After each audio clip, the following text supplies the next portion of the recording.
Isang makasaysayang umaga po sa ating lahat. I'm Joanne Piconcillo from Museo ni Jesse Robredo Museum Guide. For today, our webinar is titled Katalingkasan Rumination on the Independence and the Philippine Revolution of Bikol.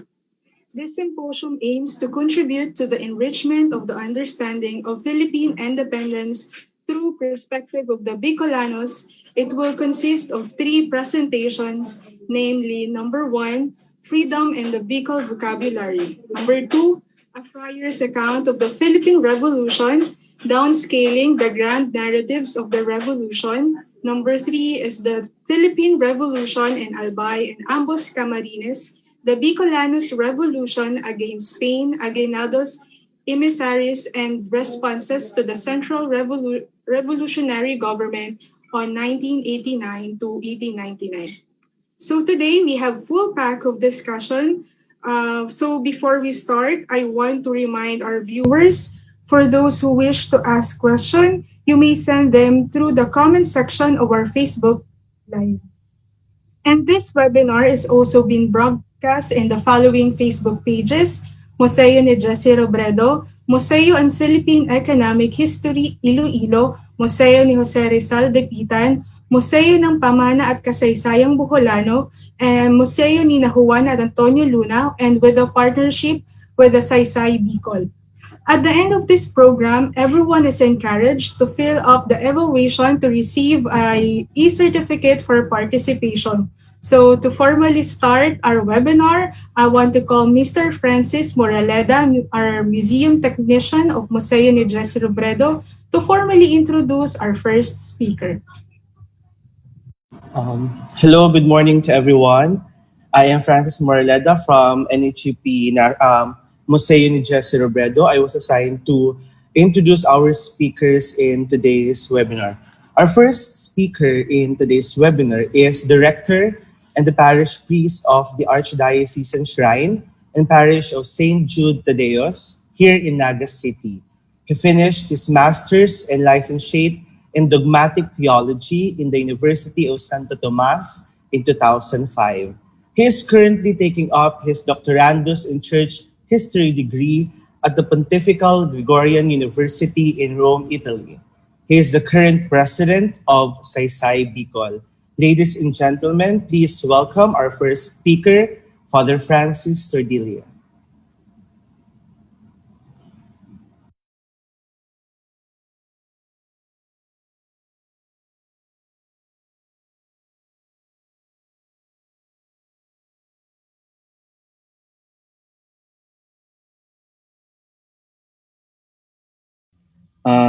I'd like to know if you can hear me loud and clear.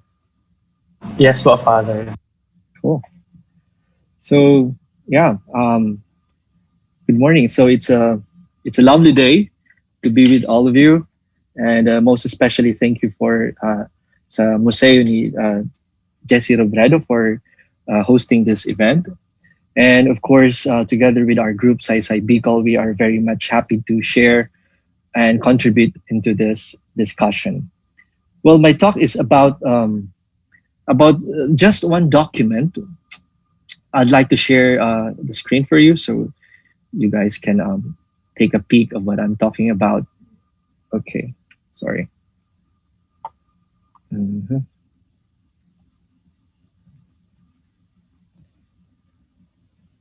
Okay.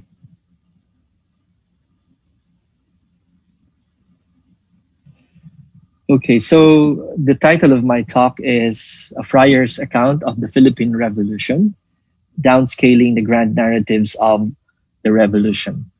So the central topic of my talk this morning will be on one written account of a friar during the time of the Philippine Revolution of 1898. And probably you have read the abstract of this talk, which states to discover the rich texture and drama of a micro experience against a backdrop of big and generalized causal narratives of Philippine independence. So this is a sincere invitation to our viewers to reflect a bit on how we have learned our history. Supposedly this talks would have been conducted during the Philippine Independence Day, but for some reasons it had to be postponed. Well, aside from reflecting on Katalingkasan or freedom, this is also a sincere invitation to our viewers to reflect on a bit on how we have learned our history. Chances are either we have been taught history by making us memorize dates with the corresponding events, the type of memorization, and we hated all this style. Or some teacher narrated to us the events in a particular era, or probably in a particular date or period, as if we are listening to Lola Basyang. And we sat at the foot of the Lola, and then the Lola started narrating all these events, and we will be mesmerized with all the amazing stories that the Lola would be sharing to us. But a good history, I do believe, should lead us back to the sources. A good history teacher would be someone who will take us to the fount of or wellspring of knowledge and teach us how to drink from that source. And so, a good history, in my opinion, would be someone who will take you back to the sources and really teach you how to drink from that source. Teaching you all the methods on how to read, contextualize, document analysis, what was the context, who was the author. So that's how I think history should be taught. And so, in a way, today I would try to be a good history teacher or a fellow student probably by bringing you all back to just one source, and that is the Friar's account of the Philippine Revolution. So we may ask ourselves, is one source enough? Well, of course, it is not enough to explain the whole event of the Philippine Revolution. It's a complex event, but this is not our objective. That is to explain exhaustively the revolution. Rather, we will be reading a written testimony of somebody who saw and experienced for himself the revolution, not in any place, but here in Bikol. And so, in short, we would be doing a sort of what I may term as a micro history. Okay, so why a micro history? Well, in a personal note, I'm trying to dive into a new territory. I've been trained to for the past few years when I studied in Rome. I was trained to do my dissertation under the inspiration of German sociologists like Niklas Luhmann, who is, of course, the architect of the systems theory. And when we talk about systems theory, we are talking about a super theory that would explain the society, how the society is composed of different systems like law, economics, religion, communications, this closed system trying to interact with one another, but operating in that their own ambit of influence. And therefore, it is a sort of a macro view of the society, or probably a macro view of a chosen event or phenomenon. So in short, I'm accustomed to doing history from the big scale or big perspective. However, I've also experienced during my stay in Italy, there were historians who were very fond of what they called micro storia, or in English that would be micro history, obviously. So micro storia, and so as a discipline, I think microhistory is that genre of history that focuses on small units of research, such as an event. Like for our case, it would be about the Philippine Revolution, but in a particular community, the Bicolano community, and of a particular individual. This time it is a written account of a friar, or a settlement, of course. And so the most distinctive aspect of microhistorical approach is the small scale of investigation. And so this morning we will be talking about just one document, but try to work our way around into that document by examining its context, how it was written, when was that written, who wrote it. And so more or less, the individual micro historical works will be concerned frequently with little people, the insignificant people. Well, nobody knew, for example, the author of this friar's account. No? It was found, of course, in our archives in Spain, but nobody knew about this account for several centuries, or at least for a century. Sorry. So the point of view of the researcher here in microhistory becomes part of the account of microhistory. Usually, when we do history, the first person becomes invisible. It is as if you are narrating uh, uh, how it happened, originally, when in fact you are hiding yourself, the invisible first person, through your writing. But in this microhistory, the point of view of the researcher becomes part of the account of microhistory. So in microhistory, it's not a taboo to say, I have experienced this, I saw this, I experienced this. So in the case of this friar, he saw what happened in Bikol during the Philippine Revolution, and he wrote about it. So microhistory can also be used in the interaction of the elite and popular culture. So we have been so accustomed with Philippine history being explained to us in the macro level, the causes and reasons why this revolution happened, all the factors leading to that revolution. But I think not everyone is paying to the attention of the micro levels of this history. And so I think this is a good opportunity to do that. And on the second level, as a discipline, in Philippine history, according to the Jesuit historian Father John Schumacher, among the many aspects of Philippine history which need research on the regional and local level, the history of the revolution is notable.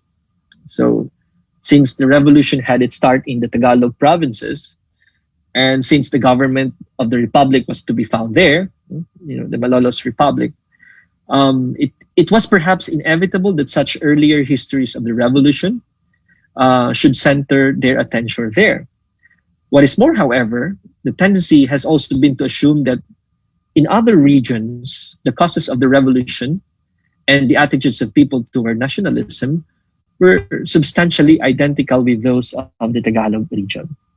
So, if we have seen the Tagalog version of the Philippine Revolution, it is assumed by many that we have seen the Philippine Revolution. So I think, as Father Schumacher would point to us, we need to examine it from the regional or local level. And that is precisely what we are doing here today. Okay, so now let's go to the friar's account. Let's get to know this friar's account by asking the question, what is it? When was it written? And who wrote it? Okay, so what is it? So this account by one of the Franciscan friars who suffered imprisonment by the revolutionaries provides much information on certain aspect of the revolution in Camarines Norte, and of course here in Naga, or then called Nueva Cáceres. So it is an eyewitness testimony. Kumbaga sa ebidensya, medyo matimbang ini because it is an eyewitness account. So in the court of law, this is not a hearsay, but rather a testimony, a first-hand testimony. So what is the materiality of this account? Well, it is a volume. That means it is composed of several papers, folietos or cuadernillos, measuring about 21 by 15 centimeters. And it is composed of 4 cuadernillos, or small brochures or notebooks or papers, folded, of course, when you go to the archives, you'll be able to find this. They are neatly folded into several sections. And we can trace that even the paper is taken from the Libreria y Papeleria in Magallanes in Manila. So it consists of about 6 fly leaves and 273 pages, and some 18 unnumbered pages. Its original title is La Revolución en la Provincia de Ambos Camarines. So it basically really talks about what happened here in ambos Camarines. And well,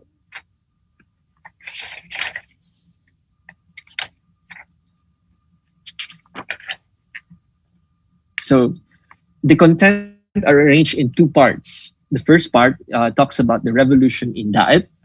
That's from pages 1 to 92. And the second part, the revolution of Nueva Cáceres, consisting of pages 93 to 259. And included with these two parts are the appendices. Okay. So when was it written? Well, obviously, it was written during the Philippine Revolution.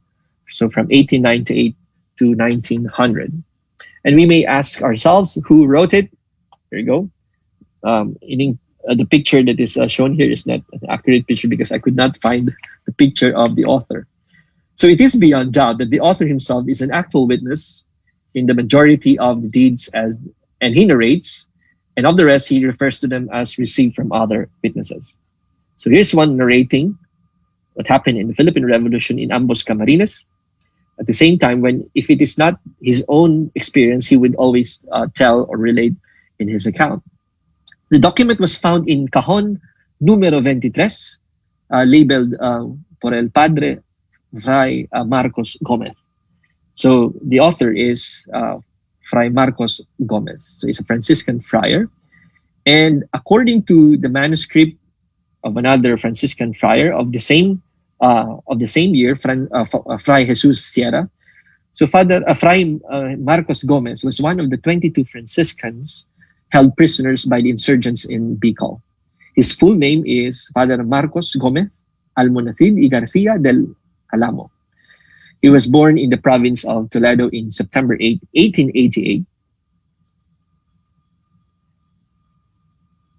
Sorry, he's 1872. He would be 10 years old in the revolution. So 1872, December 19, 1872. And he received the Franciscan habit in Pastrana, Guadalajara on September 8, 1888. So all the 8s are there. So si mga mapakasal, gustong-gusto nila ang date na September 8, 888. And so, he made his religious profession on September 8 of the following year, 1889. And his sacerdotal ordination took place on August 30, 1896. So he was barely 2 years in the priesthood when the Philippine Revolution happened. So in 1896, September 9, he went to Barcelona in order to embark for the Philippines as a missionary on the 28th mission of the colleges. So he arrived here in Manila on the 16th of October, 1896. And based on the records of the Franciscans, they have this record called Estado General de la Provincia de San Gregorio Magno. He stayed at the convent of Nuestra Señora de los Angeles in Manila until 1897. So that would be the following year. He arrived 1896, and then he stayed in Manila in a convent in 1897.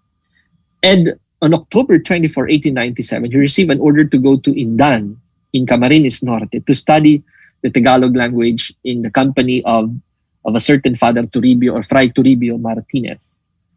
So you see here the missionary methods employed during those times, even during the late 19th century. The friars would really immerse themselves and get to know the culture starting from the languages. So he was assigned to learn the Tagalog language. If you want to evangelize people, you have to learn their culture as well as their language. So the next 2 years of his life will be spent on narrating to us his experience, starting from that small town in Indan, Camarines Norte, until the revolutionaries came, the insurgents came, and of the 65 Franciscans in ambos Camarines and Albay, 22 Franciscans were imprisoned according to the memoir of Fray Gomez. So after the war, that would be around 1900, he would return to Manila on March 16, and despite his harrowing experience of the revolution, he was one of the few who, instead of going back to their country or soliciting repatriation, he opted to stay. He opted to stay here in the Philippines, most especially. He stayed in Manila for some time, acting as a monastic preacher in Nuestra Senora de los Angeles, de Manila. And then on March 25, 1904, 4 years after he went back to Manila, he was assigned in Catbalogan, Samar. He went to Samar. And then, so probably he also learned Waray-Waray, not only Tagalog. And so later on to Paranas, his new assignment as the interim president of the convent there, at the same time the parish priest. So, and in Paranas, now it's called Wright. The name of the town is Wright. And he stayed there as a parish priest for 15 to 20 years. Imagine. So even after experiencing the revolution here in Bicol, he opted to stay. So that is the life of Fray Gomez, and he would die on June 29, 1930, because he would receive several other appointments after that. So he was one of those friars who opted to stay here in the Philippines to attend to the spiritual needs of the people. As he wrote in his memoir or his account, he felt the need he felt the needs of the people. So he would not abandon them. He would rather sacrifice his liberty and even his own life for the people. So that's coming from Fray Gomez. So, okay. Of course, that was written in 1898 to 1900. Sorry, the slides came late. Okay, so what are the three insights? I'd like to share three insights from the account based on my reading. Well, number one, it shows that revolutions are not romantic at all. You know, people, probably the generation starting, would think of revolution as, poster. It's poster. It's meant to be reproduced in posters. You see people carrying arms or weapons, and then the flag flying high. So I enjoyed reading Fray Gomez's account of the revolution. At some point, it could be as exciting as watching a recent popular flick in Netflix. How Fray Gomez narrated the whole thing. It's really interesting. It's like watching a suspense movie or a thriller. And of course, there were extreme emotions of joy, tears, and all the strong emotions that are present. And but not all details will be important, as one historian would tell us, like William Sewell Jr., a historian, said, we should be able to distinguish between events and historical events. So not all details would be important. So it's up to the reader to distinguish which one are really historical, which one are really worth note taking. So because historical events would resonate a sort of a substantial change in the society. They would more or less somehow transform the very structures of daily life. So that's how probably we could distinguish the events and the historical events. So if we would read back into the written account of Fray Gomez, so we would discover that the Daet uprising was not really the revolution itself. Okay, there was an uprising in Daet, Camarines Norte. Although Daet would be the first place in Bicol to surrender to the revolutionaries, but the early efforts weren't that successful. So as going back to the account, he would term the insurgents as the monsters of the revolution. Of course, he would label these revolutionaries as monster of the revolution. The problem here with the revolutionaries in Camarines Norte was that they were not prudent enough to hide their conspiracy. As he would critique or even criticize the revolutionaries, he would call them, they lack prudence that conspiracy requires to the ears of the Spaniards. They were exposed and they were of public domain. So, naibulgar yung sikreto. So they knew those who were indifferent. The Spaniards knew who were indifferent to the revolutions, and they knew who were enlisted already in the revolution. So we can see here that the Indios, or even the Bicolanos, were divided according to the loyal and faithful Bicolanos to the Spanish flag, and to those who were the very organizers, as what Fray Gomez would call the Machiavellian plot. And that is the reason why um, one of the revolutionaries connected to the Katipunan, I think it would be Moreno, Ildefonso Moreno. I think Jai will be discussing this later on. He was caught because somebody squealed him out, and therefore he was discovered, and he was later killed. So he was actually the direct contact to Katipunan. So early on, the conspiracy was easily discovered and, of course, checked.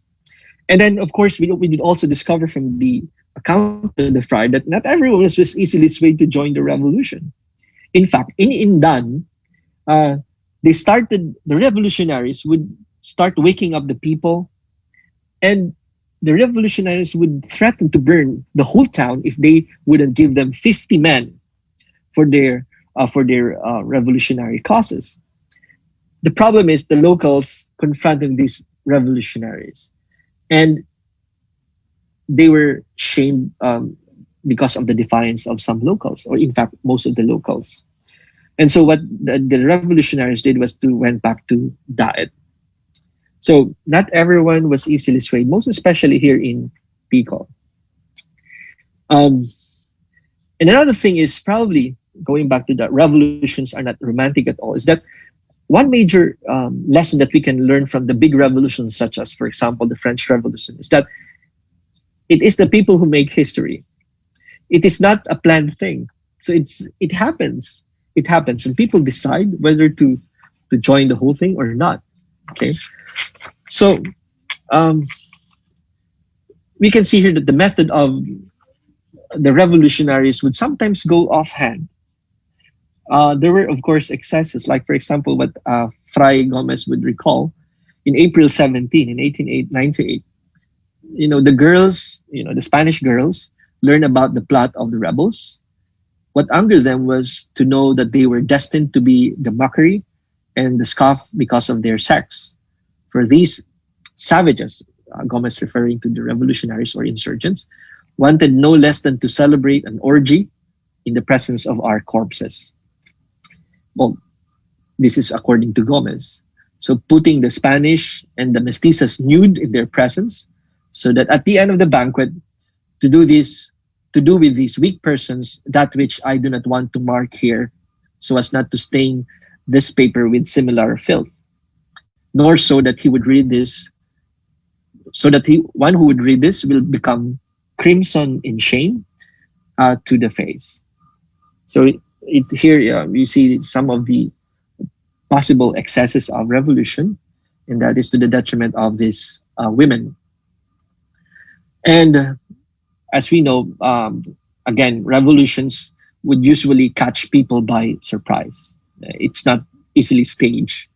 So revolutions happen when the distinct concerns of many different groups, most especially here in the Philippines.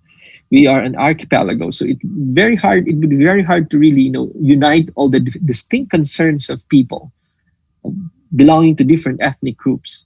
And coming together is not planned in advance, but produced largely by what French people call chance. So this is what historians call contingency. So let us move to the second insight that we could derive from the written account of this friar, which is the revolution in Bicol was not anti-friar in nature. As is commonly known, one of the earliest factors, of course, in the rise of nationalism was the policy of the Spanish government in the 19th century to eliminate the influence of Filipino secular clergy. Okay. So there was this divide between the seculars and then the regulars. When you say regulars, these are the friars because they follow a certain regula or order or law, while the secular will be those incarnated in their dioceses. Of course, their community will be the diocese itself. So like us, diocesan or secular clergy.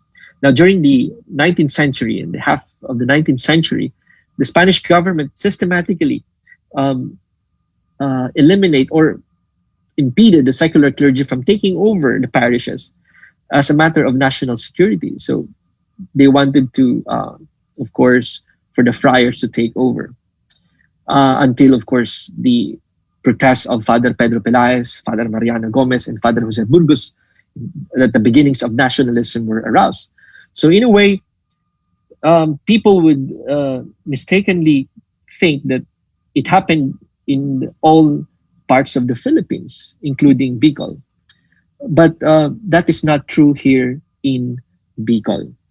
So, for example, Father John Schumacher would present to us a table uh, of the parishes held by the friars, in contrast with the secular clergy in 1898. It would reveal that for the whole Philippines, 967 parish and missions were, or 16, no, 16% of the 967 parish were headed by a Filipino priest. Well, in the diocese, for example, um, in Cáceres, for example, if one speaks specifically of the Bicol provinces, the percentage of Filipino administered parish is even higher, and certainly over 50% of all the numbers of the parishes. Yeah, so this is very vivid that more than 50% of the parishes were held by the secular clergy. So there was not much animosity against the friars here because 50% belonged to the Filipino clergy, while in Manila, 10% belonged to the secular clergy only. So 19% in Cebu, 13% in Haro, and 4% in Nueva Segovia. So it's a different scenario here in Bicol. So it's 50%.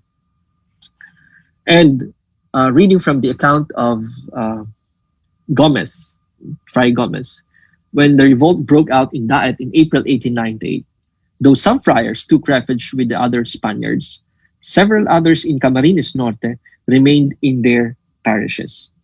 Even those who had taken refuge in Daet returned to their parishes afterwards, and all remained undisturbed until they felt threatened by Lukban's Tagalog forces. So you can see here that if there was a clear and present danger during the time, the friars would have fled. But no, here in Camarines Norte, for example, they did not flee.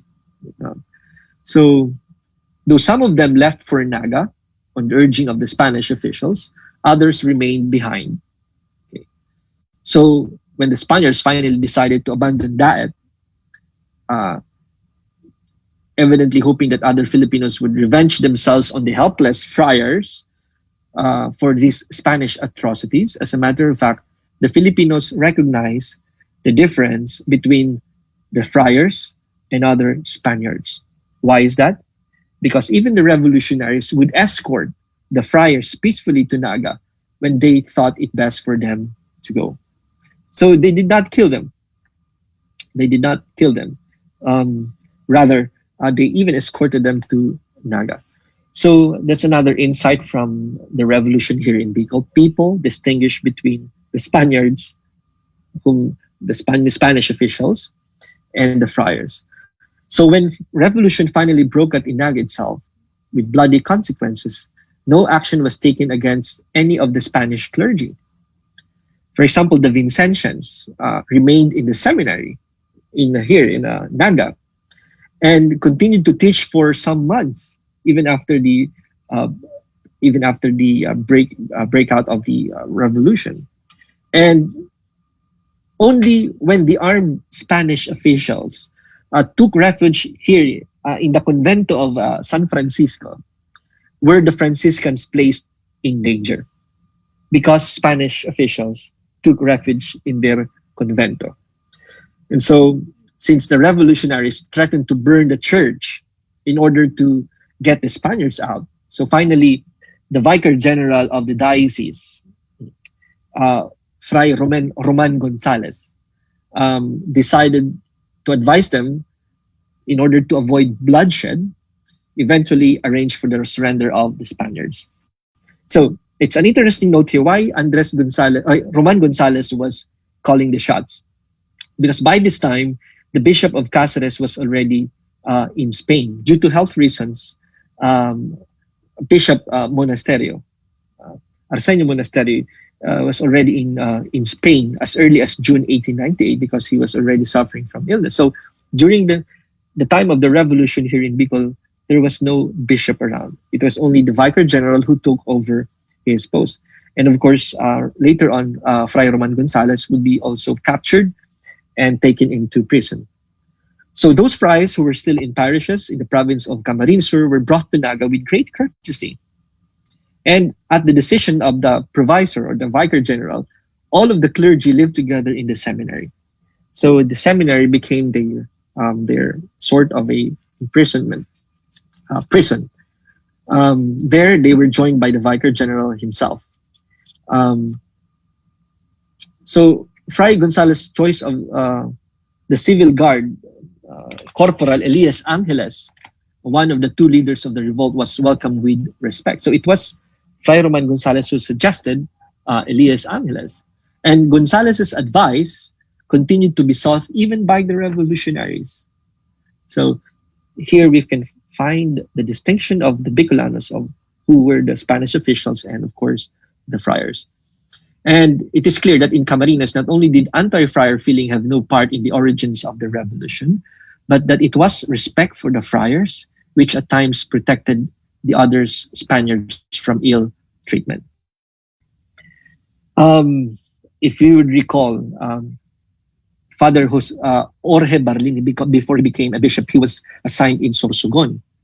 He will be the future first Filipino bishop.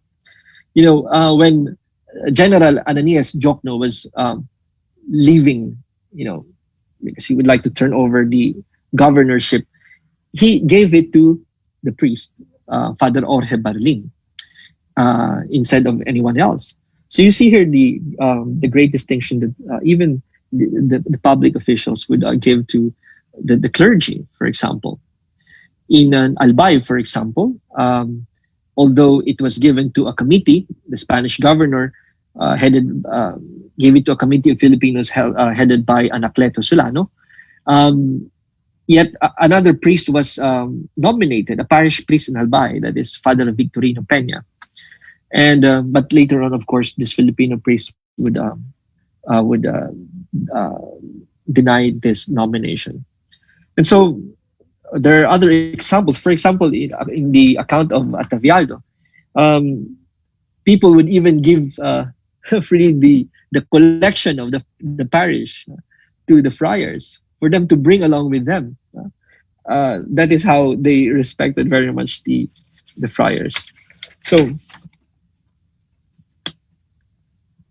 it was only during the arrival of Lukban, wherein the revolutionaries were noted to be quite violent, or they treated the friars with a certain amount of harassment. So even Fray Roman Gonzalez would request for the friars to celebrate the mass, and Lukban, of course, would not permit them. But when Lukban went off, the other local officials of the revolutionary government would permit these friars to celebrate the mass. So, lastly, the last insight I would put from this account of the friar is there are cracks of facts that could be gleaned from this prejudiced friar's account. Even Father Schumacher would tell us that this account by one of the friars who suffered imprisonment by the revolutionaries provides much information on certain aspects of the revolution in Camarines Norte and Inaga. However, the author is harsh in his judgments of Spaniards as well as of Filipinos, having written in the aftermath of his own suffering. So it will be always a prejudiced account, but nevertheless, it is an account of the revolution. In fact, he would quote much from this friar's account when he wrote the religious aspects of the Philippine Revolution in 1990 or 1991.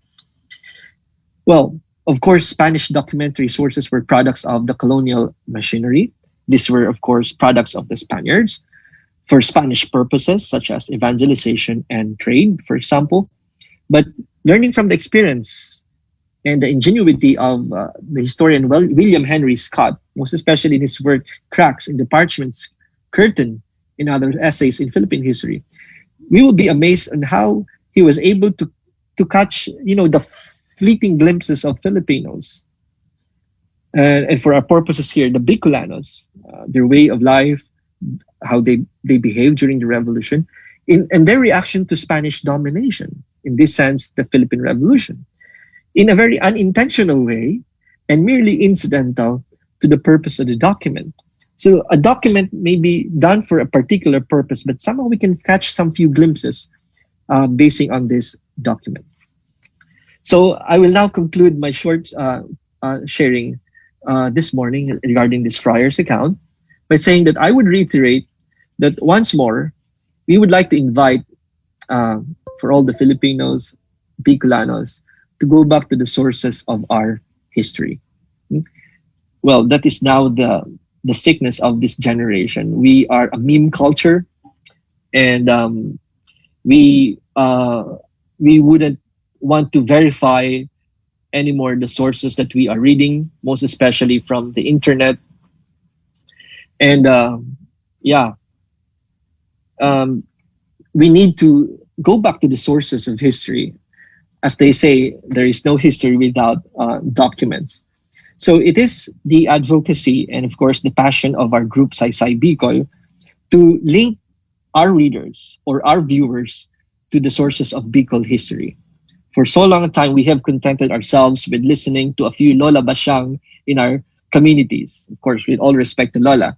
But of course, it's time to eat solid food when it comes to the history, most especially to the history of our own town, of our own region, of our own people. So we would like to invite all the researchers, aficionados of Bicol history to collaborate with us in reconstructing and appreciating our past as well as our identity as Bicolanos.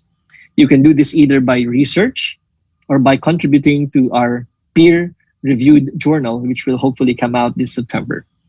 So that's an open invitation to everyone who is interested. You may contact any of us, Vic and Jai. And as one historian, as I would close this talk, said, history would not be worth writing or reading if it had no meaning. And where do we find the meaning? It's not in the subject themselves of the history. It's not on the dramatis personae of history or in their intentions or motives. Meaning is found on the reader, the one who interprets it, on the historian, the one who narrates this, on how he will be able to present the past from his own lenses.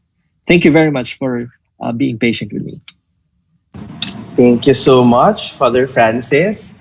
Ayan. To our viewers, if you have questions, we will allot a particular time later after the discussion of the next two speakers para isahan na yung ating question and answer portion. Thank you so much, Father Francis. Now we'll proceed with our second speaker. Our second speaker in today's webinar is an assistant professor at the Department of History in the University of the Philippines, Diliman. He obtained his master's degree at the Department of History, Loyola Schools Ateneo de Manila University, with his thesis titled Jose Maria Panganiban's La Universidad de Manila, the University of Santo Tomas, the Propaganda Movement, and the Liberal Campaign for Reforms in Philippine Higher Education in 1882 to 1891. He received his undergraduate degree in philosophy, foreign service, and international relations track, cum laude, from the Ateneo de Naga University. His research interests include intellectual, local, Bicol, economic, and social history, as well as the history of education and educational institution in the Philippines. Ladies and gentlemen, let us all welcome Mr. Javier Leonardo Vito Gregoria. Sir?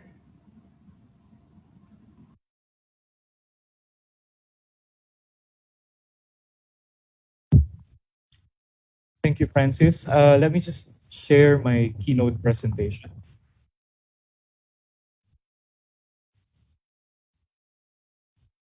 Is it already visible? You see it? Yes, sir. Yes, po. Oh, salamat, Francis. Okay, good morning to everyone. It's nice to be back here at the NHCP Museo ni Jesse Robredo.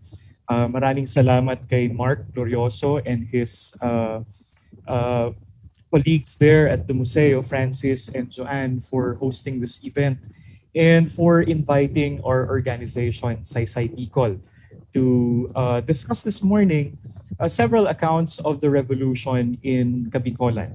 So for my part, I'll be talking about the Philippine Revolution in Albay and Ambos Camarines. And in particular, in more particular, I'd like to talk more about the specifics of the revolution, although this will just be a very cursory survey in the interest of brevity.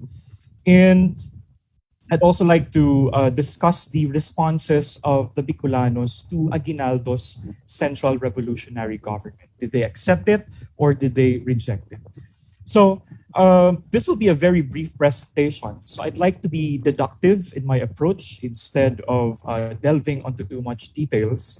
And I'd like to present the narrative by lodging it against the revolutionary government of Aguinaldo for one, and for another against the existing literature on the revolution. So not just the revolution in Bicol, but also the revolution in the Philippines.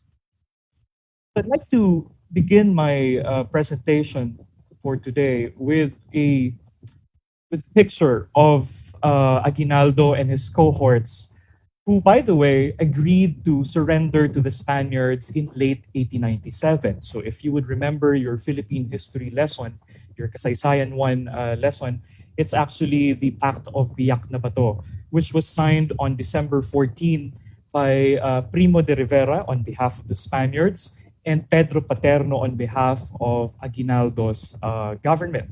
So among the terms of the agreement was the departure of the revolutionaries from the Philippines to Hong Kong. If you will remember, Aguinaldo and his cohorts, they went to Suwal in Pangasinan. So they departed via the Lingayen Gulf to Hong Kong, where they stayed for a few months before eventually jumping the gun, joining the Americans in their war against the Spaniards in the summer or in May 1898. So I'd like to begin with this because this shall serve as our context for my presentation. So the first argument that I'd like to forward, that I'd like us to take away at the end of the presentation, is that the revolution did not end when Emilio Aguinaldo left for Hong Kong in December 1898. The traditional historians have it that when Aguinaldo left for Hong Kong, the revolution already stopped and the fighting against the Spaniards had already ceased for months. And the other myth that had been that we had been accustomed to learning in school is that the Filipinos were only roused into action only when Aguinaldo returned in May of 1898. But that's not actually true because there are several counterpoints in our history that would show us that the fighting did not end or the revolution against Spain did not actually end. So there are four, I was able to identify four counterpoints to the argument, no, that the revolution ended when Aguinaldo left. So we will see here the importance of local history in correcting the sweeping generalizations of the national or nationalist historians, which they, of course, forwarded in the 50s, even in the 60s or 70s. And I identified these examples. So the first one, of course, was the uprising of the Principalias and then the urban empleados in Cebu, April 98. So you will be able to find that in Michael Collinane's Arenas of Conspiracy and Rebellion. We also have here the example of Francisco Macabulos of Tarlac. Tarlacenyo itong si Macabulos. And he even established an executive committee in the absence of Aguinaldo's government until, of course, Aguinaldo returned and established his dictatorial government in May 1898. We also find here the example of the uprisings in Panay. You have the Comité Central Revolucionario de Visayas, no, in March 1898. Of course, this was the precursor to what will eventually become the cantonal government or the Republic of Negros. It's the precursor to that. But for the purposes of our discussion this morning, I'd like to talk about the Daet uprising. So I'd like to present a narrative of this uprising. Father Francis already mentioned portions of it, no? But I'd like us to discuss some other details and, of course, the result of that uprising from April 14 to 1898. Now, as you can surmise, this uprising was short-lived. By November 1897, and with apparently Aguinaldo approving, Vicente Lucban, the gentleman you see to your right, took steps to extend the insurrection in Bicol with his connection and communication with Ildefonso Moreno. Now, Lucban entrusted Moreno the leadership of the unit of the Katipunan in the province of, sorry, this is supposed to be Ambos Camarines. No? They were not yet, the two Camarineses were not yet separated in 1898. They were reunited. So, dapat Ambos Camarines yung nakalagay sa'yo.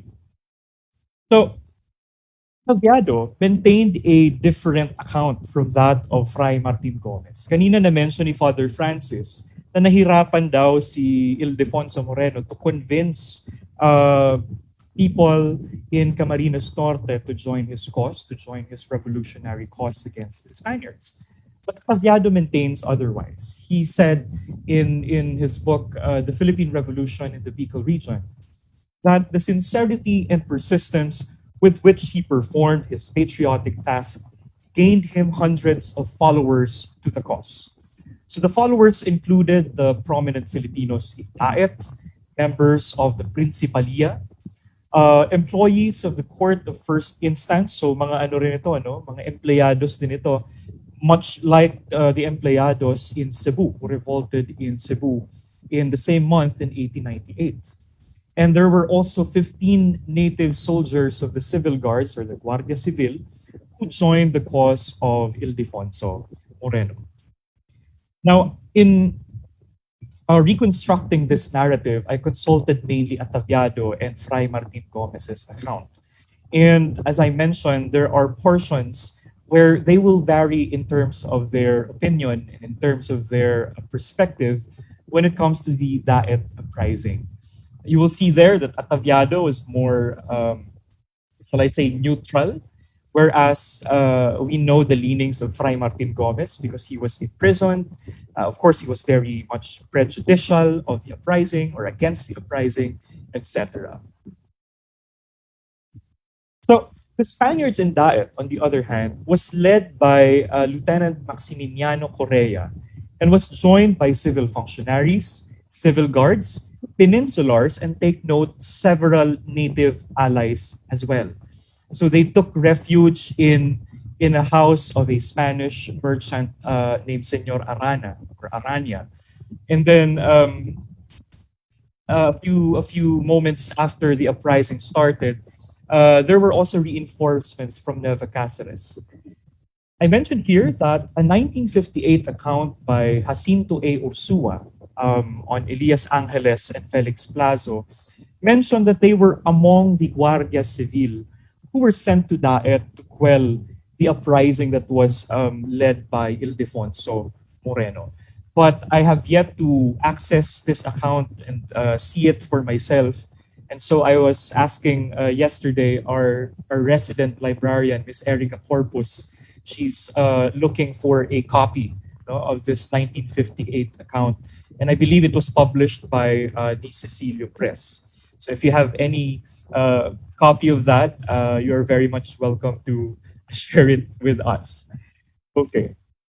So the uprising was short-lived, as I mentioned, and it only lasted for 4 days. Now, the results included the death of the leaders of the Katipunan in Camarines Norte.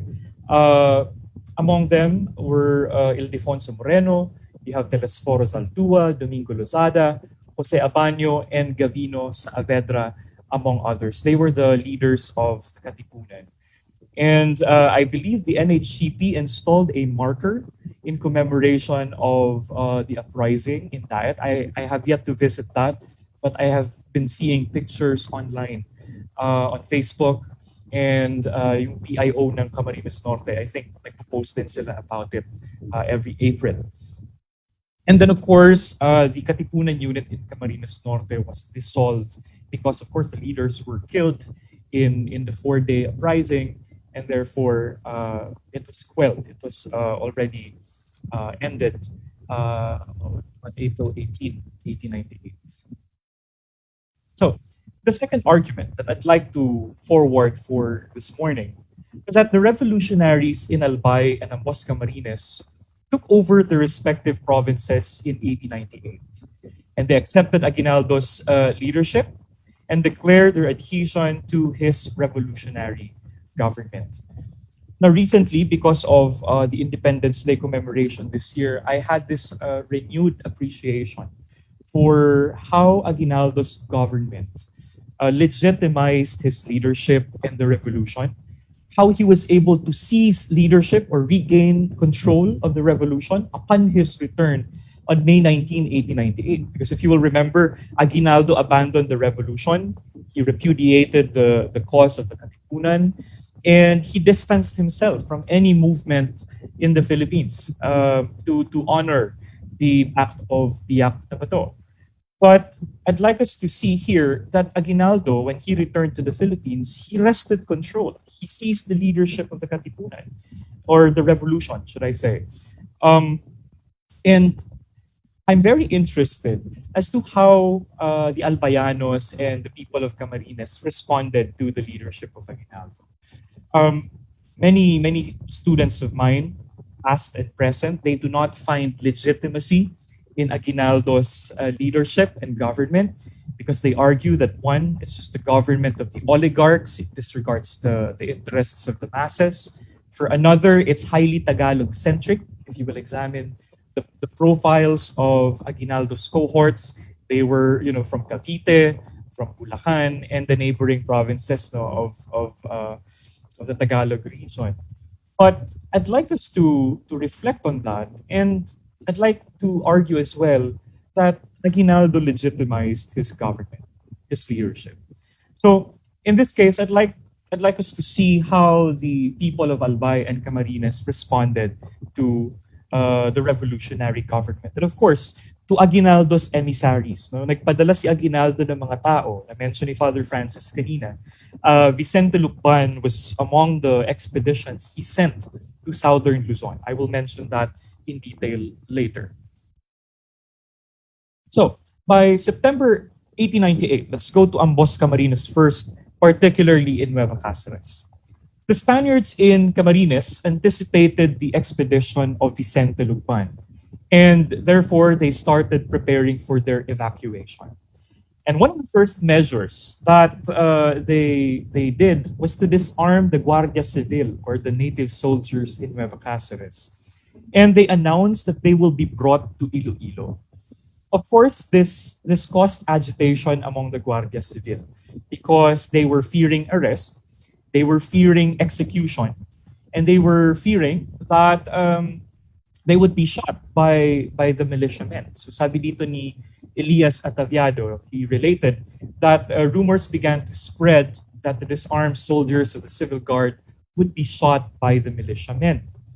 In the afternoon of September 18th, by the way, fiesta noon, the governor of the province reviewed the militia, and the volunteers and the civil guards interpreted this as a confirmation of the rumors. Dito papasok yung role ni na Elias Angeles at Felix Plazo. So if you're wondering kung sino yung mga streets na yun, yung main thoroughfares na yun dito sa Naga, sila yun. Sila yung mga corporal ng civil guard dito sa Nueva Cáceres. And according to Ataviado, the corporals maintained that their only way out of that impending situation or fatal situation was a revolt, and they convinced all their comrades of the need of this step to save themselves from certain and imminent death. So they struck, I believe, on the next day, September 19th, if I'm not mistaken. Again, fiesta noon, no? and dun sila sumalakay. So the result of that revolt in Nueva Cáceres was the surrender of the Spaniards in Ambos Camarines. Vicente Zaidin, who was then the provincial governor, capitulated, and as a result, the establishment of the provisional government of Ambos Camarines. So Elias Angeles and his cohorts established a provisional revolutionary government in Camarines. Let's now go to the case of Albay. So in contrast to the uprising in Daet and the revolt in Nueva Cáceres, the transfer of the provincial government to the provisional revolutionary government in Albay was peaceful. It took place on September 22, 1898, just a few days after the revolution in Cáceres or Nueva Cáceres broke out. It was peaceful, and according to Norman Owen, in one of his essays, he said that the Spaniards, having heard of the surrender of Manila to the Americans, simply turned over the authority to a committee of leading members of the Principalia. So, Father Francis mentioned earlier that at first, the popular sentiment in Albay was the election of a secular priest to head the said provisional government.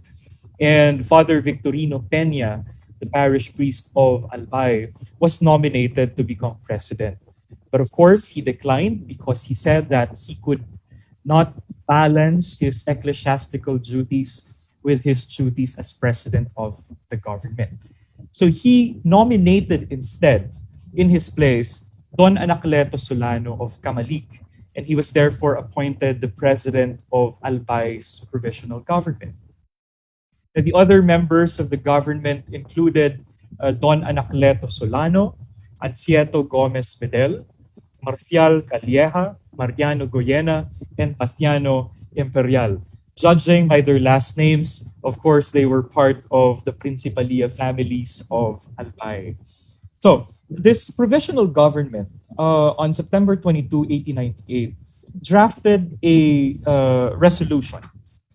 And the resolution read, assembled in the former capital of the same province, the reverend parish priests of the said capital and of the neighboring town of Legazpi, in representation of the Filipino clergy of this province and the citizens who signed this document with the said priests, in representation of the towns, in view of the departure of the Spanish authorities and functionaries, of the parish priests pertaining to religious orders, and of the majority of the Spanish colony, the said priests and the representatives of the town, have voted unanimously to constitute a revolutionary junta subject to the central republican government, to assume charge of the control of the province with the object of maintaining public order, therein so necessary in these critical times, and to turn over the said control to the representative of the constituted government of the Republic of the Philippines as soon as he arrives in this province. So we see in that resolution the adhesion of the provincial government. So they were just waiting for Lukban to arrive in Albay before they will transfer the leadership or the government to Lukban. And then, of course, later on, Vito Bellarmino would also become the military commander of Albay. He's also a general of Aguinaldo. And he, if I'm not mistaken, he was the one who led the political reorganization. And they held elections. And I believe Norman Owen mentioned in his essay that it was Domingo Samson who was elected governor of Albay. Domingo Samson was an ilustrado, and he was actually returning from Spain. He studied in Spain in the 1890s. So yun. The resolution also designated the officials. Of course, you have the provincial president Solano. The vice president was Ancieto Gomez Medel. The delegate of justice was Senor Marcial Calleja. The councilor of finance was Senor Mariano Goyena. And the leader of the police or the delegate for the police would be Senor Mariano Soriano, and secretary of the said junta was Senor Paciano Imperial. So the resolution concluded with the following sentence. It said here that all the members of the provincial junta and all the members of the assembly in their respective representations spontaneously proclaimed their sincere adherence to the Republican government of the Philippines, all of them offering their lives and properties to the prosperity and progress of Filipinas, the Inang Bayan or the motherland. So we will see here how the provisional government of Albay peacefully transferred the government to the military commander later in 1898. They also contributed money, a lot of money, to the revolutionary cause. Actually, Albay yung isa sa mga pinakamalalaki yung contributions during the revolution. So on September 28, 1898, the president, Anacleto Solano, sent a message of adherence to Emilio Aguinaldo, president of the revolutionary government. It was brought to Malolos by a commission headed by Don Macario Samson. I'm very sure relative pa to ni Domingo Samson. He was the municipal captain of Kamalig. Now, maybe this will be my final points for the morning.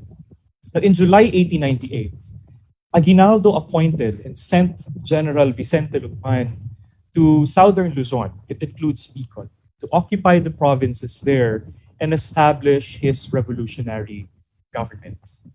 Now, when Lucman arrived in Albay in November, Solano and the officials of the provincial government turned over the command of the province. So, ayun, tinupad nga nila yung sinulat nila doon sa resolution, September 22 resolution, and Lucman was in command of the province until November 22, 1898, until he was replaced by General Vito Bellarmino. So si Lucban afterwards, bumalik siya sa Nueva Cáceres after his brief stay in Albay. Elias Ataviado observes, or at least he painted a clear and vivid picture of how the people of Albay received Aguinaldo's government through, of course, the emissary he sent, General Lucban. So he observes, number one, that the people of Albay received General Lucban and his subordinates enthusiastically in all the towns through which they passed. In Ligao, there were 2 days of festivities, the party being the guests of Don Ramon Santos, and in Kamalig, the party, supposed to be the party, was met at the outskirts of the town by a parade. It was even headed by a float and several women on horsebacks, nakakabayo mga babae, dressed as Amazons. Ito yung kanilang welcome parade para kay Vicente Lucban saka dun sa mga kasamahan niya. So we see in these examples that they were welcomed enthusiastically, warmly by the people of Albay. Hindi ko na mention dito, but the same was the case in Nueva Cáceres. The reception was the same. And Lucban was welcomed there by the provisional leaders of Camarines. So in the interest of brevity, yung Albay na lang yung binention ko, yung case study ng Albay. So, in summary of my presentation this morning, again, I'd like us to take away that the revolution against Spain did not end when Aguinaldo left for Hong Kong in December 1898. It continued in several provinces of the Philippines. And again, this is where the local histories will come in. And we will see that it is very important because local histories will give us the corrective measures. So it will correct the myths, the generalizations of national/nationalist histories, which was of course centered in Aguinaldo's government or in the Tagalog provinces. So my invitation to our viewers and to our followers in Saysay Bicol on Facebook is that we go back to our localities, we examine it, we see that we will be surprised to see that some generalizations, if not all, are not necessarily true.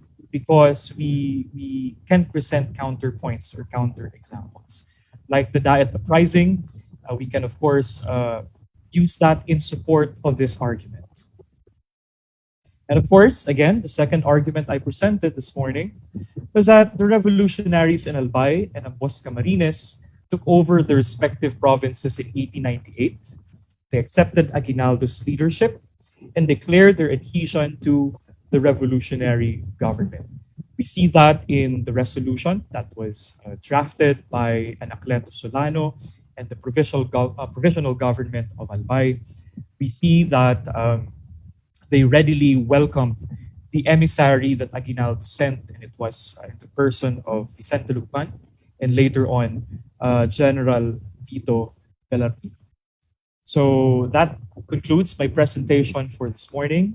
Again, thank you very much to the Museo ni Jesse Robredo for hosting this event. And if you have any questions, you would be very happy to answer them later. Just mabalis po. Thank you so much, Sir Jai, for that lecture.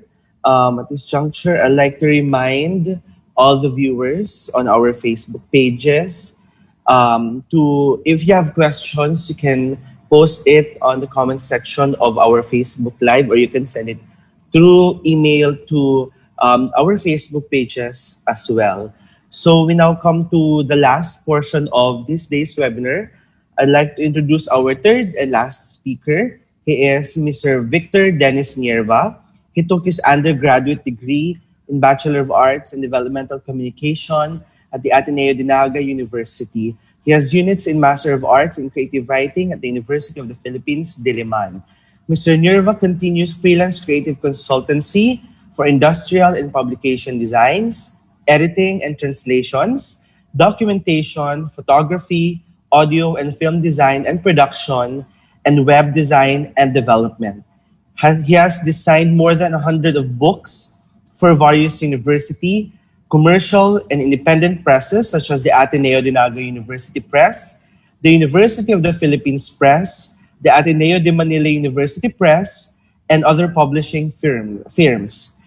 He has completed museologic works which involve conceptualization, research, archival works, writing, and graphic designing for the Tagbo, the Philippine part of the first circumnavigation in Cebu, the Museo ni Jesse Robredo, and the Museo Histórico de la Universidad de Santa Isabel in Naga City.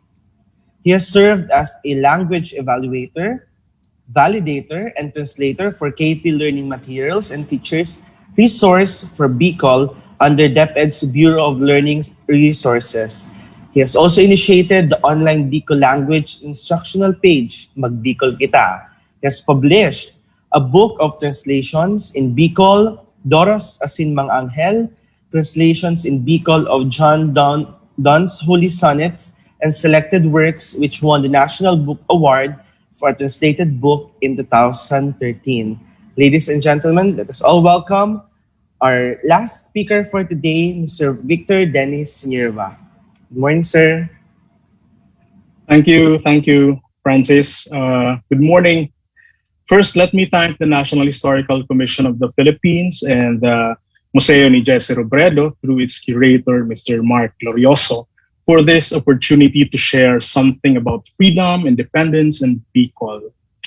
I'd also wish to thank my fellow speakers, fellow co-founders of Saysay Bicol, Jai and Father Francis, for dragging me into this, into joining them this morning. I think, yes, dragging is the verb, perhaps because unlike the two of them, I am not a historian. History is not my realm. My domain is letters, letters and culture, literature and language. And because of this, despite the historical value of my chosen topic, the trajectory and texture of the discussion that I will present shall be on the field of language and culture, particularly Bicol. Also, while the previous two sharings delved into the details of Philippine Revolution leading to the Declaration of Independence in 1898, I will go two-pronged, much before the revolutions, in a way that there will be no revolutions to be discussed. And secondly, the narrative that my concern treads on still continues until the contemporary times. My short rumination this morning shall be just an introductory to what I see as a deeper need for explorations of historical linguistic terrain of the Bikol languages. Meaning to say, there are still a lot of stones unturned and fields untilled in the area of language or languages, no? As means to explore and understand, and even more importantly, question the past, so that these probes may lead us to a better and clearer grasp of the whys and hows of the contemporary culture or society, particularly our region, Bicol. This presentation, in fact, is a way of inviting historians and scholars to delve into the history of Bicol and their languages, especially now that post-colonial studies are bearing much fruits in the ferrying of new ideas into our inquiries regarding our culture in this part of the Philippine archipelago. Secondly, I believe we Bicolanos ourselves also need to be more conscious of our language terrain, our vocabularies, the diversity of our tongues, in the light of the implementation of the mother tongue-based multilingual education, especially in our public school system. The use of language will always be somewhat raw or underdone if we have not anyhow explored its origins or how it developed or evolved along the timeline of history, more essentially because colonial interference, influences, and setbacks in the past, as well as in the present times, continue to synthetically change our way with and usage of our own languages. For example, in Bicol, there are a lot of words that have changed again and again as far as meanings are concerned. One of the most obvious example of this is perhaps the most popular of Bicol words, the word orag, no, oragon.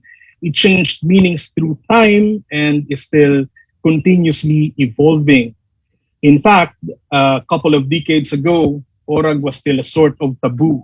No, it was forbidden, but now it no longer is. On the other hand, we also have words that made their way into the contemporary vocabulary. Before, we didn't have the word wasoy. In Bicol, wasoy, which now means to repeat saying something again and again to the point of being annoying. Before, the word kirag was only associated with dogs in heat. Now it is used to refer to flirting. So things change. Sometimes these changes are quite confusing, perhaps because sometimes the change is absolute. No? Many young people that I know can no longer associate the word kirag with dogs. They associate it now with humans. The old meanings are gone and the new meanings and understandings are quite far removed from the previous one or even the original one. Rapid advancement in technology has changed our way with language too. Languages continuously adapt to the fast changing world and how we respond to the changes that come along with it. Our digital native children have made the terms, cell phones, texts, emails, and so on and so forth, seamlessly assimilate not just into our speech, but more so into our own consciousness. So yes, I believe the word email is also Bicol. Sometimes people ask me as a translator, what's the Bicol of this or what's the Bicol of that? Technology-oriented term, which are usually or originally in English. For example, like the computer. And sometimes the search becomes pathological, endless search, because many of these terminologies are quite recent. So I would answer usually with the question, aren't those words also Bicol? So things change, including our words, our language, our languages. They adapt. Um, they adapt.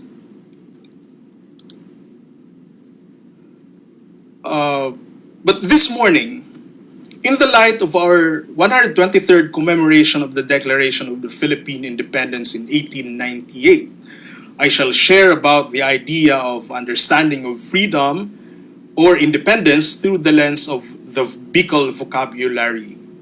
Particularly, let's rummage through the existing lexicons or dictionaries and some other materials that may help us see light regarding this inquiry.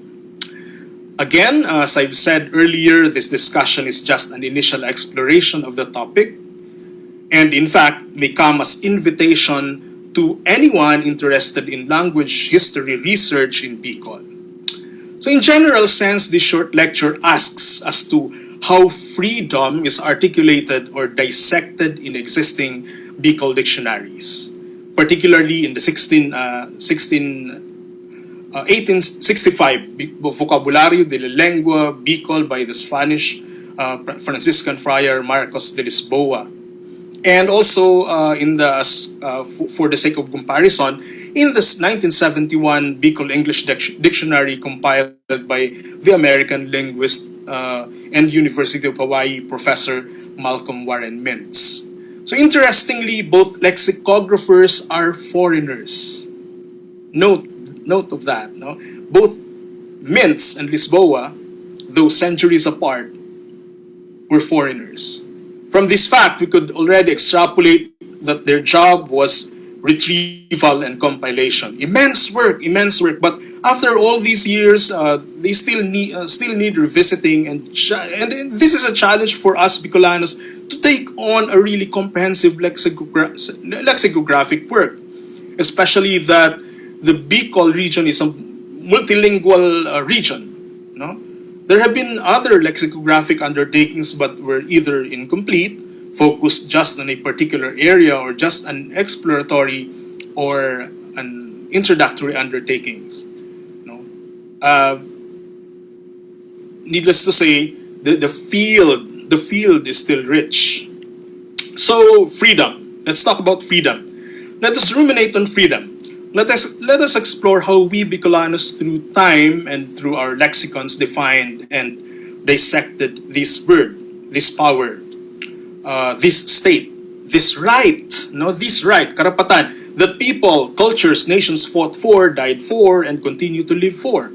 What are the words that we have related to freedom? In this scan of dictionaries, let us form an initial vocabulary of freedom in Bicol. Let us take note of anomalies, form questions, and also figure out further explorations. What have I so far found out?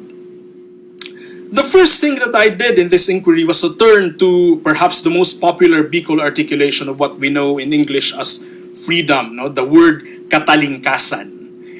Interestingly, it comes as an anomaly for me because the word Katalingkasan is not in Lisboa's vocabulario. So wala siya sa dictionary ni Lisboa, no? The first question was why? Could it be that in Lisboa's retrieval and compilation work, he didn't chance upon the term? He didn't chance upon a person who knew the term? In which areas of Bicol did he do his research? No? Is Katalingkasan not an all Bicol word? Is it not spoken is it not a common Bicol word? Who knows? Is there or are there other Bicol terminologies for freedom? What could be the other words that may help us cement a fuller and more comprehensive explication of what freedom is in Bicol consciousness? What's clear though is that it would be impossible, no? It is impossible that we do not have or know or did not articulate freedom as we do now. So the inclusion of Katalingkasan in the Bicol dictionary came in much later, in 1971, just in 1971. Take note that Lisboa was published in 1865. It came much later in 1971 in the Bicol English Dictionary by Mintz, which later, in a thicker edition, absorbed most of Lisboa's content.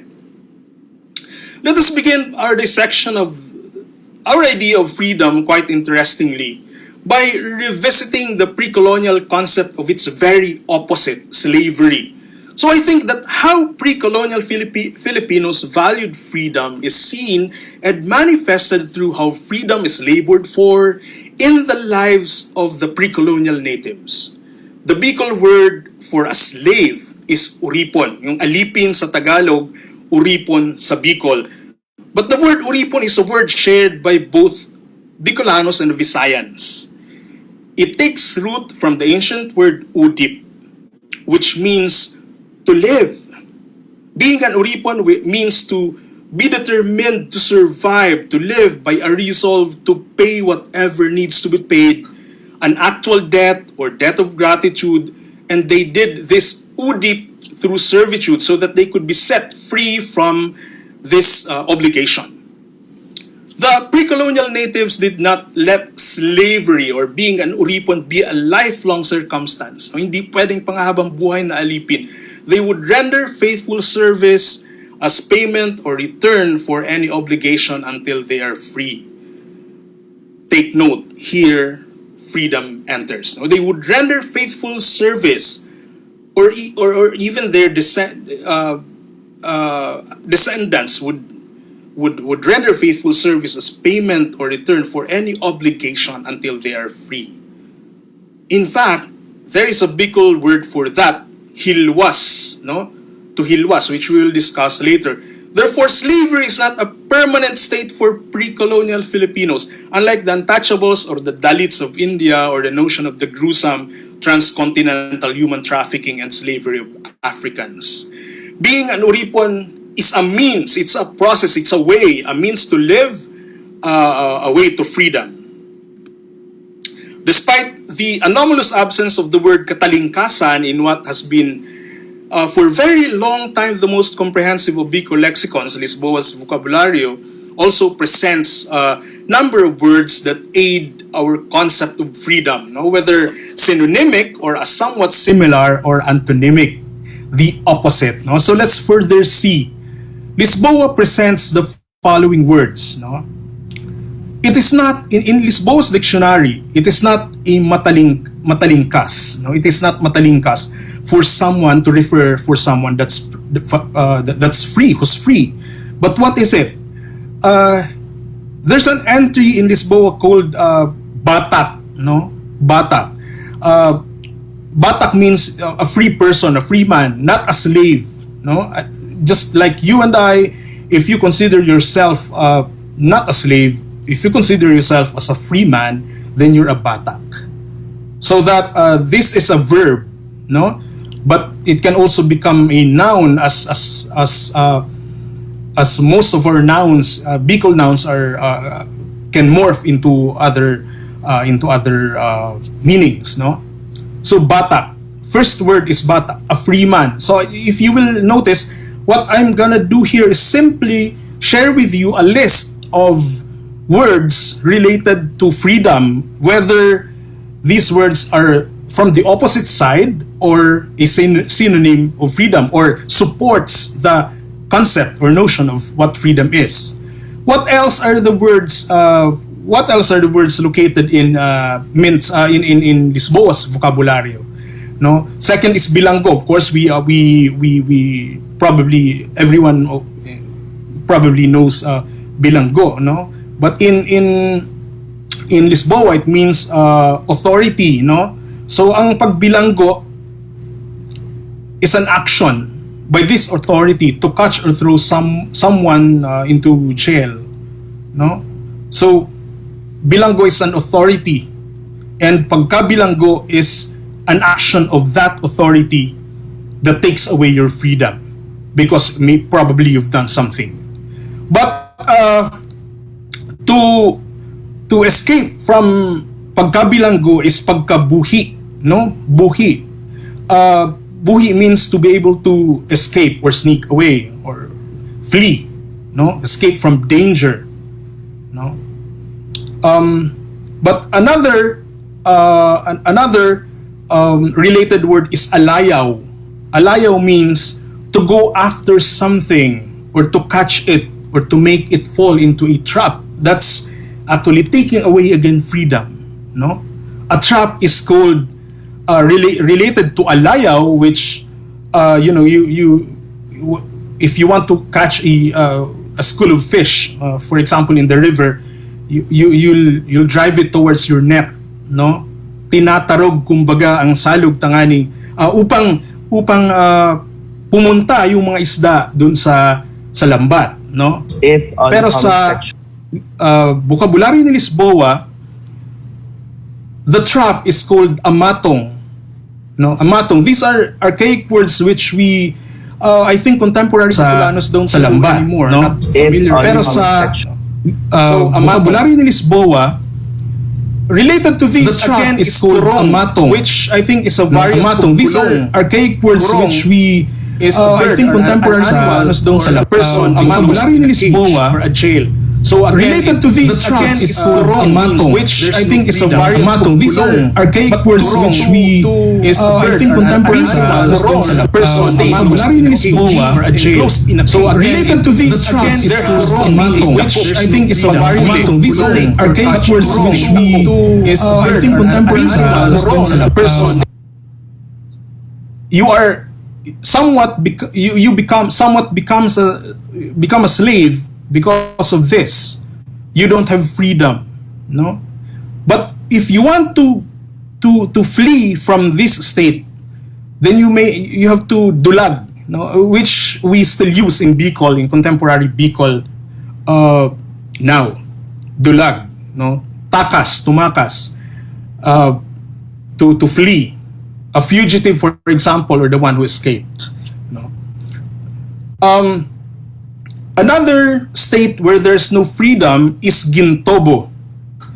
Gintobo is a person. This is a noun, a person who, one way or another inherited the debt from his parents or any other ascendants maybe, so that the obligation to pay has not yet been fulfilled. So you have to continue being a slave. You have to continue being an uripon to render that udip, so that later, when you have fully paid, when you have fully performed your udip, you'll be finally free.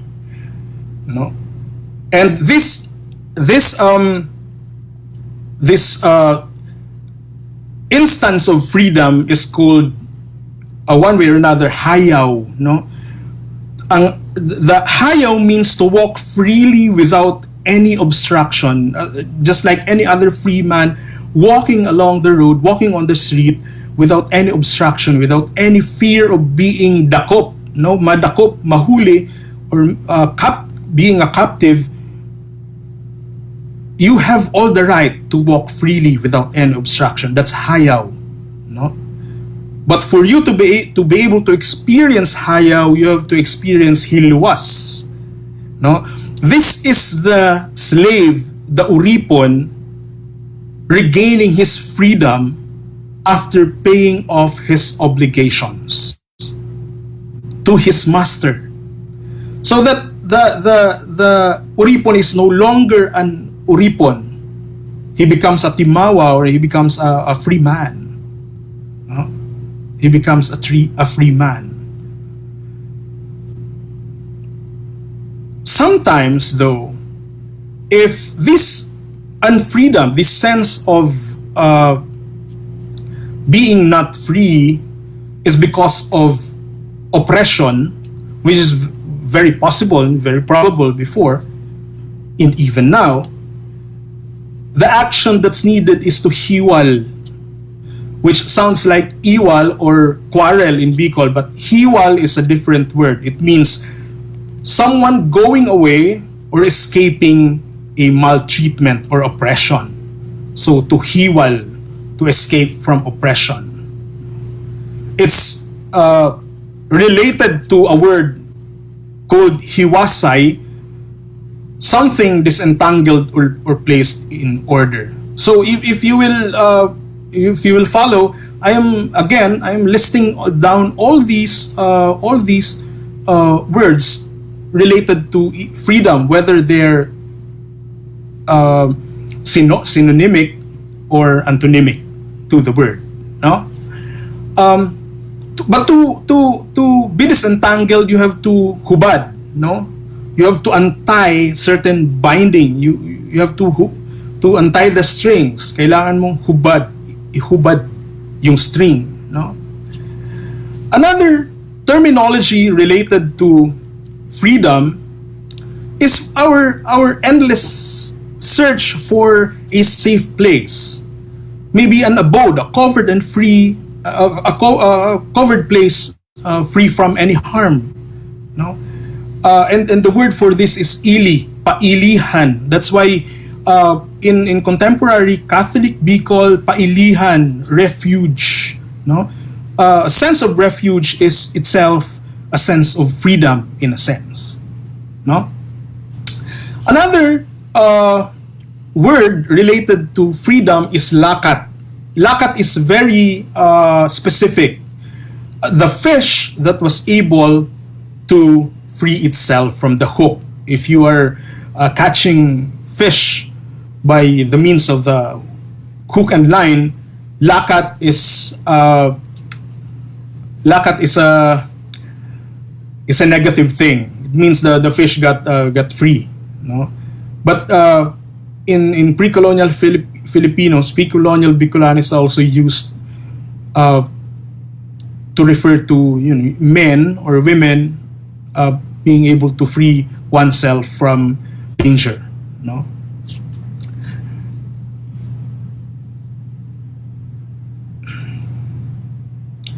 Similar to lakat is pulsat, a bird or animal freeing itself or fleeing from a cage or any place of imprisonment.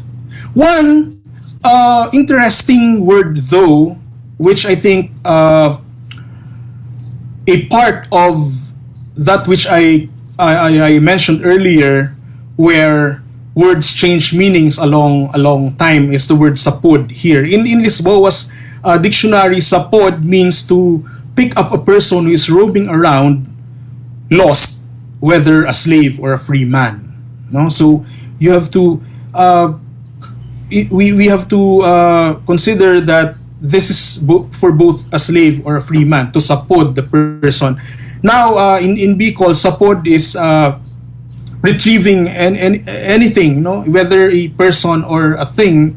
For example, there's a flood and there are debris carried down by the flood. You retrieve or salvage anything that can still be salvaged. Another interesting word also is tabas. No, tabas means in Lisboa's dictionary, tabas means that which became free or was not touched by something in particular, and not in general. So that which became free or was not touched, tabason in Bicol. No, there's a conjecture I've heard that Katalingkasan is actually related to takas, but there are no documents supporting this. So I think this is a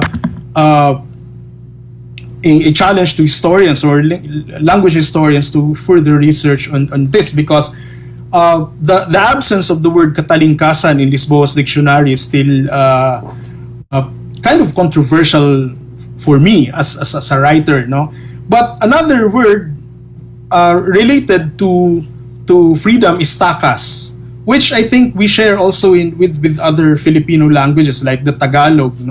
Takas is obviously escaping from danger or escaping in general. And the last word that I will be sharing with you is the word taad-taad. The taad-taad is a person who speaks freely or frankly without being ashamed. So when you are a taad-taad, you are fully free. You can speak without being ashamed or without the threats of, like, say for example, if in contemporary Philippines being red tagged. That's an example. So there, and the list may actually be far more than this. Because of this, and I also challenged the linguists, the language researchers, especially in the contour of the Bicol region, where we have several languages. Some languages I even don't know. I'm not even familiar with their vocabularies. So the list may actually be far more than this.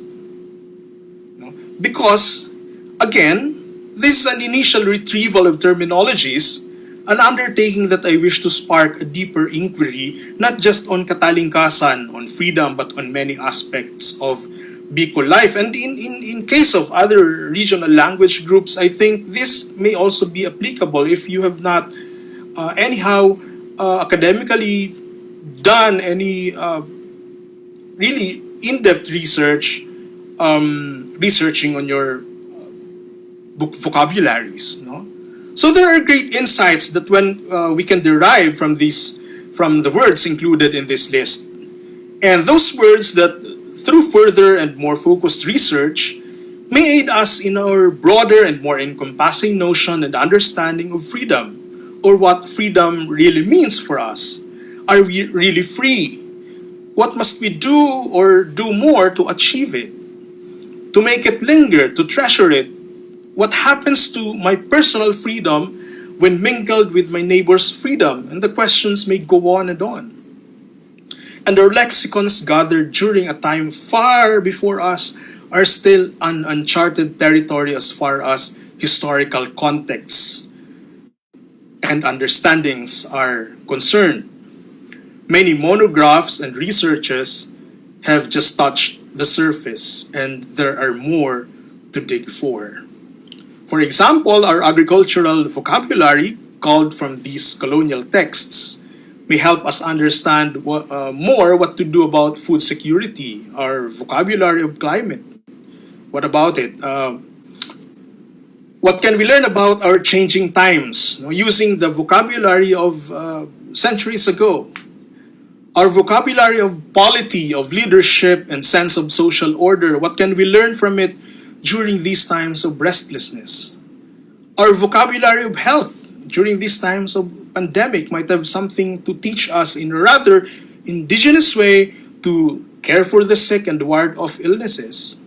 Our long-kept vocabularies may, as our theme for today says, set us free. Let me end by reminding you of a Bikol folk song that may just define freedom for us. Freedom through insights from things that we have kept for so long, but when scrutinized and scrutinized again, can be a liberating means to understanding. It says, I won't sing it, salampating guminaro, guminaro dahil sako, ano daw an ikinamundo, salampati ruminayo, luminupad pa'y taas, luminupad pa'y baba, naging salog, naging sapa, naging danaw na dakula. In English, a pigeon tamed, a dove tamed, tamed for me. What may have saddened her that she flew away? She flew up high, she glided downwards and became a stream, a river, and a lake so immense. Maraming salamat sa inyong lahat. Diyos mapalos.